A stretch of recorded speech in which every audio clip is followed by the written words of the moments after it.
Hi, this is Andre Koen. I want to say welcome to another session of inclusive leadership. We're going to talk this time a little bit about this idea of fostering a sense of belonging. So, how do you foster a sense of belonging? And why might that be necessary given all of the uncertainties that are outside of our control, right? So why might it be important for inclusive leaders to create a sense of belonging? So, our agenda for today is really simple. We'll talk about belonging. We'll talk about why belonging is important. How does one develop the skill of fostering belonging? The importance of dignity and honor, as well as 5 steps that really, if we take these 5 steps, that will send us on the path of building or fostering belonging in our organization and with our work teams.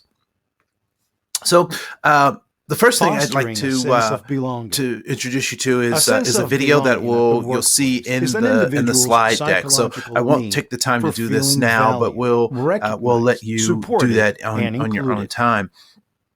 But so what is this idea of fostering a sense of belonging? Well, it is leaders who can build or foster belonging are leaders who create an inclusive environment and let employees have psychological safety, right? So they create the environment that allows employees to have psychological safety. They are leaders who understand how to respect, they understand acceptance, and fairness is hailed as the highest value. So this idea of respect and acceptance, these are their highest values. And lastly, they empower employees to bring their full selves to work without fear of being treated differently or unfairly. And so what we do know is that when people can bring their full and best selves to work, they're more inclined to give more discretionary effort, right? To give their best foot forward. Just think about it in a workplace where you have engaged at some point in your career. Have you ever been in negative circles, right? And people either talk negative in general or specifically about particular folks in the office. And what does that do to morale? What does that do to motivation? So even if so that's important stuff to remember, but we'll address that more here shortly. So what do we need to understand to foster this sense of belonging? So earlier in our sessions, we've talked about the motivations of human beings, that they're looking for safety, significance, and belonging.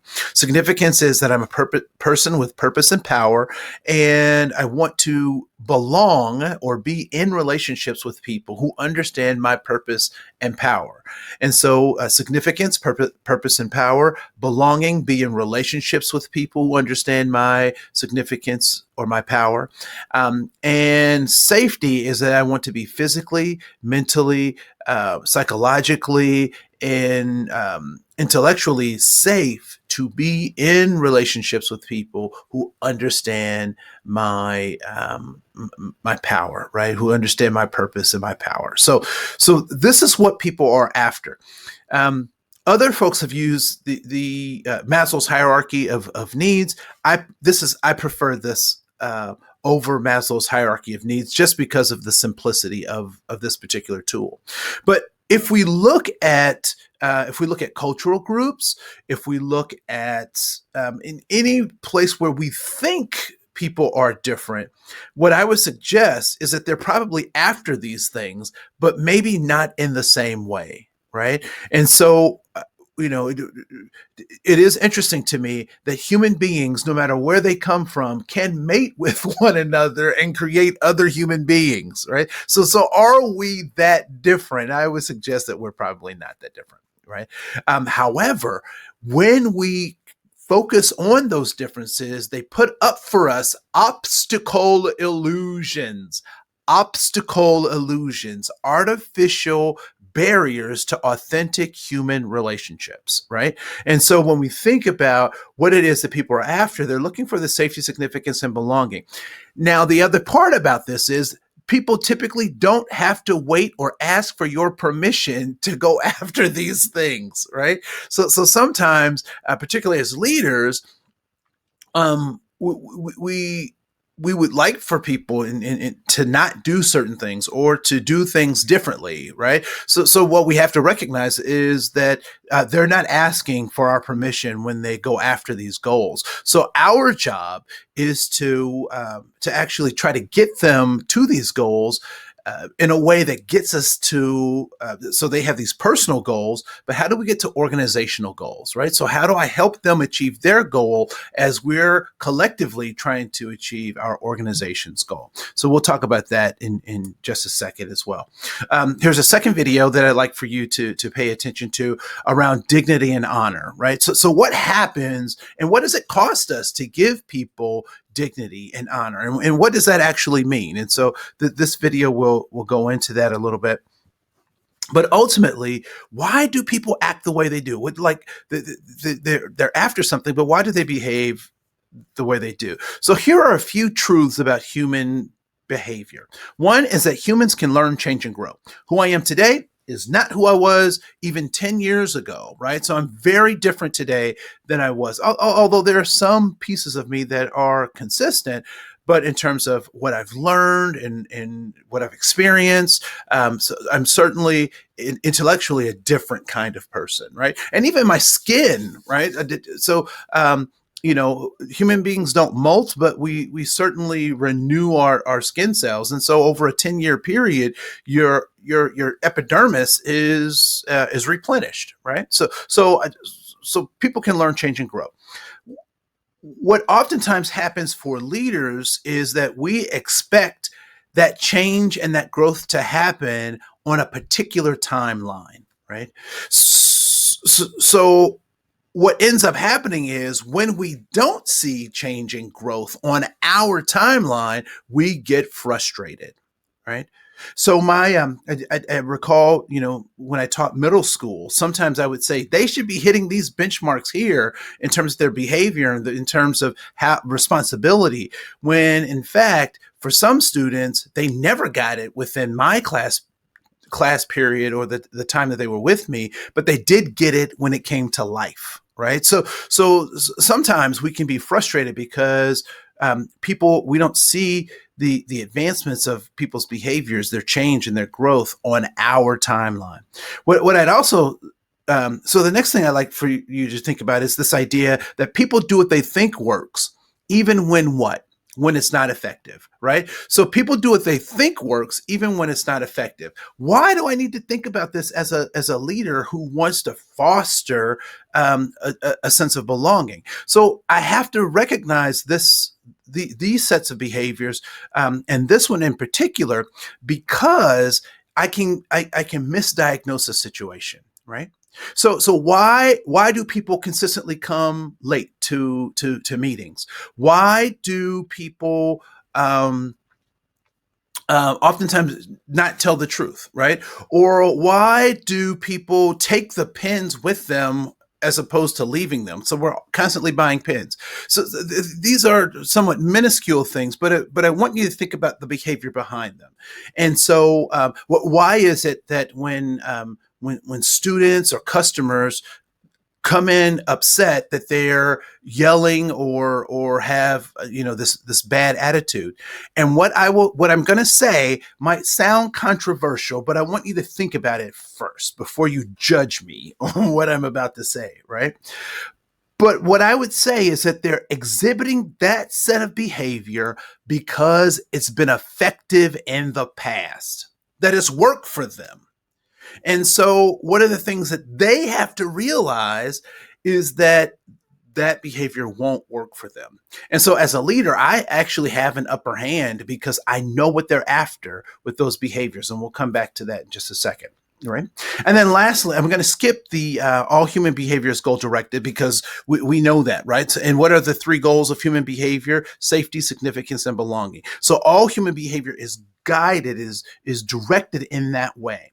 So let's go down to the next point, which is attitude is a response to a goal. right? So when I achieve my goal, I have a good attitude.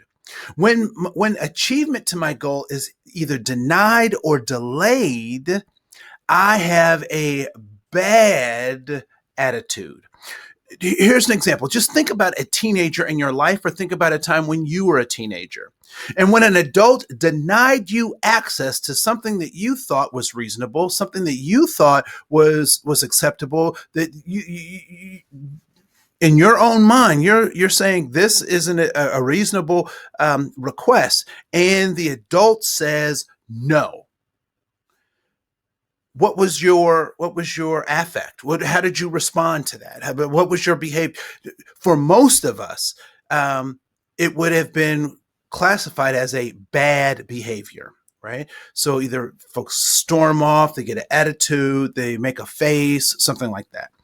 And let's say that the adult made that decision, but then the adult was thinking, you know what, the child has been good. They've done what I've asked them to do. So maybe I will respond to that request in a positive way. And so they come back to the child and they say, okay, child, I've changed my mind. You can go, you can do, let's prepare for this thing. What happens to the child's attitude? It improves. It becomes better.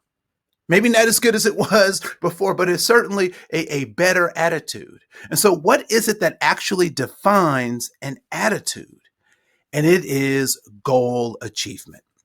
And so one thing that I know about someone, and again, we're talking about creating this sense of belonging, right? That if I have an employee, a student, a coworker who has a bad attitude, what do I automatically know? I know that they're not reaching their goal, that they're not getting what they want. And so I have an opportunity now to provide them with what they want. And what is it that they want? They want safety, significance, and belonging. So we'll go to the next piece. And so here are 5 steps for building an inclusive environments. So first of all, keep your word. Do what you say and say what you'll do, right? So keep your word. Second, be open about feedback, both giving and receiving feedback. 3, be aware of affinity bias and unconscious bias, right? So be aware that there are people that you will prefer over others, and there may be some unconscious bias as you're going about making decisions, and cognitively engage in that process of thinking about your thinking. Be transparent in your process and procedures. Make sure that up front, as you're making decisions, as transparent as you can be, communicate as much as you're able to communicate. That will create a sense of transparency and give people a sense of safety and security, because they know what's going on, right? Also, be honest about performances and develop focus. So sometimes supervisors, leaders don't want to hurt someone's feelings. I don't know if that's right. Or they understand that this person really has a really good heart, but they don't have the skills necessary for the job. Not telling that person, not being honest and forthright is not helping that individual. I'm not saying that you have to be heartless or not have empathy or not have concern for the individual, but it is cruel to allow someone to continually perform, particularly underperform, when there could be some remediation or some help that they could be given, or a reassignment to their skill set, to their strengths, right? So that's something to also remember. And so when we think about this belonging, I really love this scale, and you can spend some more time with it yourself. But stage 1 is like really becoming, right? So this idea of diversity and inclusion, how do we engage that? How do we work with that? And then stage 2 is this idea of creating psychological safety, a place where I can bring my full self, my best self to work and be acknowledged as a whole person. And then we move into this idea of inclusion, and that I'm engaged, I'm committed, I'm here, I'm ready to work. And my discretionary effort is high because you see me for my gifts, my talents, and you're helping me get my safety, significance, and belonging. And then lastly, the mastery part is this place where I feel like I belong. This is my place as much as it is anyone else's place. And so I have a voice, I have a vested interest. And that's really what we want in terms of motivating people to have this sense of belonging. We want them to bring their time, their talent, their discretionary effort at 100%, because we'll still pay them at 70%, but we want 100% of that. And the best way to give that is to give people what they want, which is safety, significance, and belonging, and creating this environment where that can happen.